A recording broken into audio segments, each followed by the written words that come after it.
जय गुरुदेव.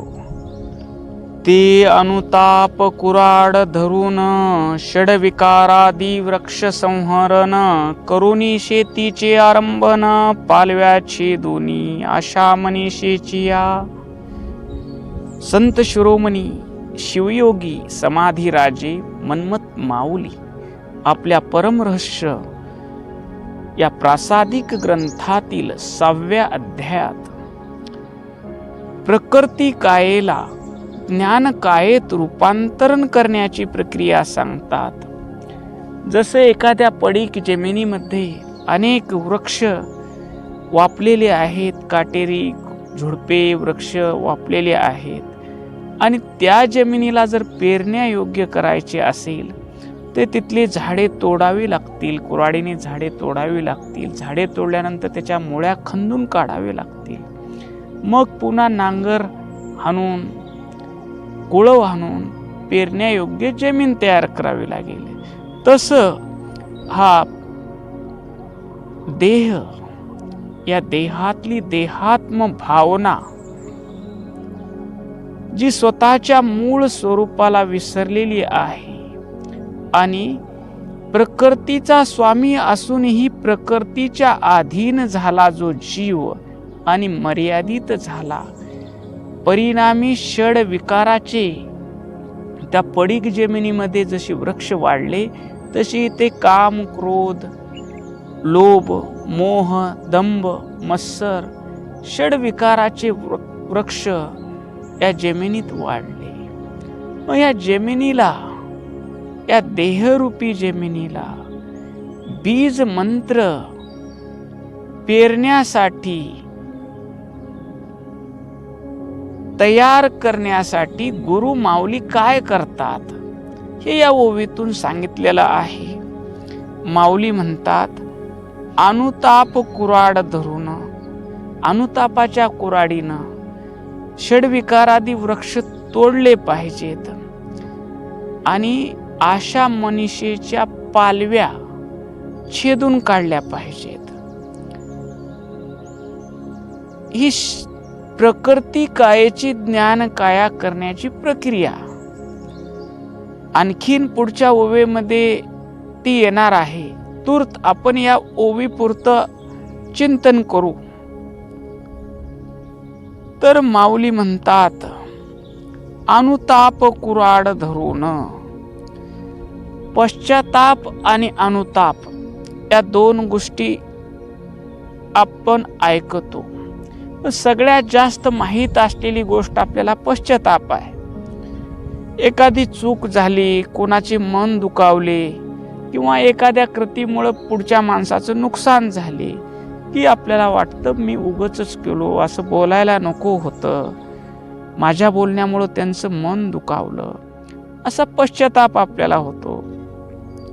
या पश्चातापाचं कारण काय? बहुतेक वेळा मीपणामध्ये, अहंकारामध्ये आपण काहीतरी बोलून जातो आणि पुन्हा म्हणतो माझ्याकडून असे का झाले, किंवा आता लोक मला काय म्हणतील, ही भीती वाटते, खंत वाटते.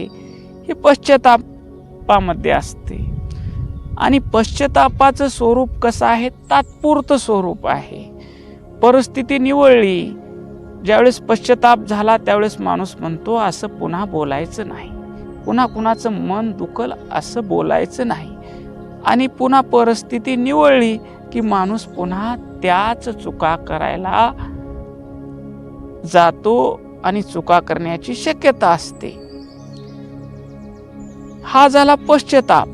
आता अनुताप म्हणजे काय? अनुताप हा आध्यात्मिक आहे आणि अंतर्मनाचा विषय आहे. जेव्हा माणसाला सद्गुरू जवळ गेल्यानंतर लक्षात येतं,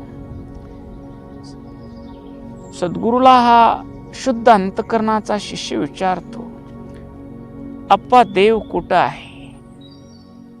देव कोठे आहे सांगा, ज्याचे मुकुटी वाहे गंगा. त्यावेळेस परमपूज्य अप्पा गुरु माऊली म्हणतात, अरे ज्या देवाला तू शोधत आहेस तो देव तूच आहेस. मग माझा मला कसं कळत नाही? त्यावेळेस ते म्हणतात, तुला स्वार्थ आणि अहंकाराची झापड पडल्यामुळं तुझ्यातला देव तुला दिसत नाही. मायेच्या प्रभावाखाली आलास, तुझी इच्छेमध्ये स्वार्थ भरला. स्वार्थ भरल्यामुळं स्वतःचं व्यापक विश्वरूप चैतन्य स्वरूप विसरलास आणि देहापुरता मर्यादित झालास. पंचकंचुकानं मर्यादित झालास. अनोमल मायामल कर्ममलानं आवृत्त झालास आणि सुख भोगण्यासाठी सुखाच्या इच्छेने बरे वाईट कर्म करून तू बंधनात पडू लागलास. हे गुरुनं सांगितल्यानंतर स्वतःच्या अज्ञानाचं स्वरूप त्याला समजतं. अरे, आपण देवापासून दूर गेलो. आपण आपल्या हृदयामध्येच देव असताना आपण देवापासून दूर गेलो. या मायेनं, आपल्या स्वार्थी इच्छेनं आपल्याला बंधनात टाकलं. आता आपण ही चूक सुधारली पाहिजे असा त्याचा दृढ निश्चय होतो आणि असा दृढ निश्चय झाल्यामुळे त्याच्या अहंकाराचा नाश होतो. पश्चातापामध्ये मी वाईट वागलो असं वागायचं नको होतं असं होतं, पण अनुतापामध्ये मी माझ्या शुद्ध स्वरूपापासून ढळलो. मी शुद्ध चैतन्य स्वरूप आहे, आनंद स्वरूप आहे, प्रेम स्वरूप आहे, ज्ञान स्वरूप आहे, सर्वज्ञ आहे, विश्वव्यापक आहे, पूर्ण तृप्त आहे. या स्वरूपापासून मी स्वार्थामुळं खाली आलो आणि या देहाला माझा म्हणू लागलो आणि देहापेक्षा वेगळ्या विश्वाला, हे विश्व वेगळं आणि मी वेगळा, हे माझ्यात अज्ञान आलं आणि अज्ञानामुळं मला बंधन पडलं. ही जाणीव होते आणि ही जाणीव झाल्यानंतर माणूस पुन्हा आपल्याला ही चूक करायचं नाही. आता सद्गुरूनं दिलेल्या नामामध्ये शिवाय नमा अखंड मुखात नाम ठेवायचं. मनामध्ये गुरुचरणाचं स्मरण करायचं आणि हातानं हा सर्व संसार प्रपंच सद्गुरुनाथाचा आहे या भावनेनं संसारातले कर्तव्य करायचे. हा त्याचा दृढ निश्चय. आणि मी जिथून आलो तिथं जायचं आहे. मी शिव स्वरूपापासून या अज्ञानात आलो. आता गुरुच्या बोधाचं चिंतन, श्रवण, मनन, निधिध्यासन करून आता मला माझ्या मूळ स्वरूपाला जायचं आहे. हा परिवर्तनाचा निश्चय म्हणजे अनुताप आहे. अनुताप झाला की माणसाचे जुने जे संस्कार आहेत, अस्तित्व आहेत, मी देह आहे या भावनेनं जो वागत होता, जो कर्म करत होता, ते कर्म देह बुद्धी त्याची जळून खाक होते आणि सद्गुरूच्या हातातलं तो यंत्र होतो. याचं उदाहरण म्हणजे वाल्याला जो जंगलामध्ये लुटमारी करायचा, नारद महर्षीनं उपदेश केला आणि उपदेश केल्यानंतर त्यानं निश्चय केला की मी आता कुणाची हत्या करणार नाही आणि माझ्या जीवासाठी गुरुनं जे नाम दिले आहे त्या नामाचं मी स्मरण करीत राहणार. आणि त्या निश्चयातून वाल्याचा वाल्मिक ऋषी झाला. हे आपण पाहतो. हा झाला अनुताप.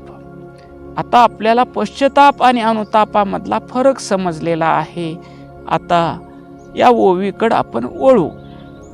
ही ओवी काय म्हणते? अनुताप कुराड धरून. निश्चयाची कुराड आहे की माझं शुद्ध स्वरूप मी विसरल्यामुळं माझ्या इच्छेमध्ये स्वार्थ आला, आणि माझी शुद्ध माया अपरामाया झाली. अपरामायेमुळे पंचकंचुक आले. पंचकंचुक काय म्हणतात? कलाकंचुक सर्व करता शिव असून स्वतःला अल्प करता मानणे. विद्याकंचुक सर्वज्ञ असून स्वतःला अल्पज्ञ समजून मर्यादित होणे. रागकंचुक पूर्ण तृप्त असूनही मला हे पाहिजे ते पाहिजे म्हणून असा हव्यास करणे. पुढचं कालकंचुक स्वतः जन्मणारा नाही, मरणारा नाही, तरीही मी देह आहे, मी म्हातारा होईन, मरण असा ध्यास घेणे या कालकंचुकात येतो. आणि सर्व व्यापक आत्मा असूनही मी देहापुरता मर्यादित आहे असे या नियती कंचुकात येतो. आणि शेवटी पुरुष तत्वात येऊन मी जीव आहे म्हणतो. आणि प्रकृतीचा स्वामी असलेला हा शिव जीवभावात येतो आणि प्रकृती त्याची स्वामी होते. कधी त्याला सात्विक करते, कधी त्याला राजस करते, कधी त्याला तामस करते. आणि प्रकृतीचे मन, बुद्धी, पंचेंद्रिय, पंचकर्म इंद्रिय, पंचभूतात्मक देह, पंचतन्मात्रा, पंचज्ञानेंद्रिय यांच्या माध्यमातून विषय भोगतो, बरे वाईट कर्म करतो आणि बंधनात पडतो. पण गुरुकृपेनं त्याला कळालं की तू शिव आहेस. माझं स्वरूप जाणून घेण्यासाठी मला काय करावं लागेल विचारतो. त्यावेळेस ते सांगतात तुला भगवंताचं नामस्मरण करावं लागल. जसं जसं नामस्मरण करशील, निश्चय करशील, नामस्मरण रूपी तुझ्या निश्चय रूपी कुऱ्हाडीनं षड्विकार जे तुझ्यातल्या कामना आहेत त्या कामना कमी होतील. मी शिवस्वरूप आहे, मी पूर्ण तृप्त आहे हे ज्ञान झाल्यानंतर मला पाहिजे पाहिजे ही वासना निघून जाते. अणुतापाच्या धारदार कुऱ्हाडीनं कामण्याचा नाश कर असं माऊली सांगतात. पुन्हा क्रोध, कामच राहिला नाही. इच्छामध्ये जर कुणी अडथळा आणत असेल तर क्रोध येतो. ज्याची कामनाच राहील नाही, ज्याची सगळी इच्छा, सगळे विषय शिवरूप होतात, त्याच्या क्रोधही राहत नाही. आणि गुरुच्या बोधामुळे तो समाधान होतो. सर्व प्रपंच शिवरूप आहे सांगितलंय आणि ह्यानं निश्चय केला. आणि निश्चय केल्यामुळे त्याचा लोभही निघून जातो. आणि पुन्हा मोह, इतके दिवस माझं शरीर, माझी बायको, माझे लेकरं असं म्हणायचा. गुरुनं सांगितलं की विश्व तुझं घर आहे, विश्व तुझं शरीर आहे आणि त्या शरीरामध्ये राहणारा तू चैतन्य स्वरूप आत्मा आहेस. त्यावेळेस त्याचा मोह व्यापक होतो आणि विश्वची माझे घर असं म्हणू लागतो. त्याचा मोहही निघून जातो.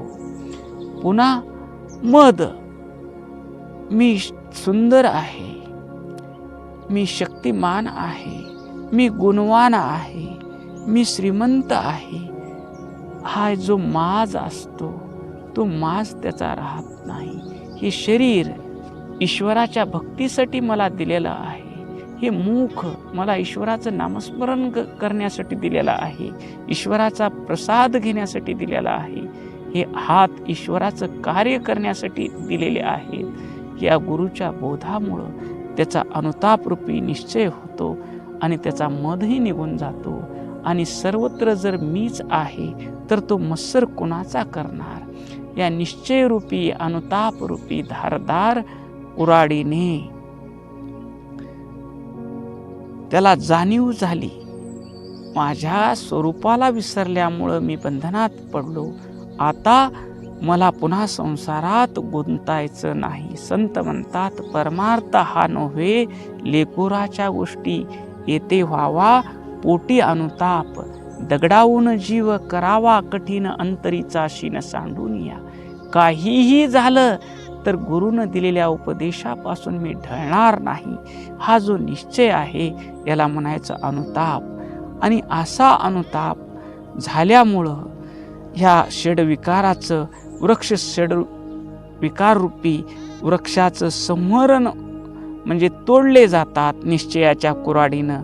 आणि शेतीची ही प्राकृतिक काया, ज्ञानकाया, पेरण्यायोग्य भूमी करण्याची प्रक्रिया सुरू होते.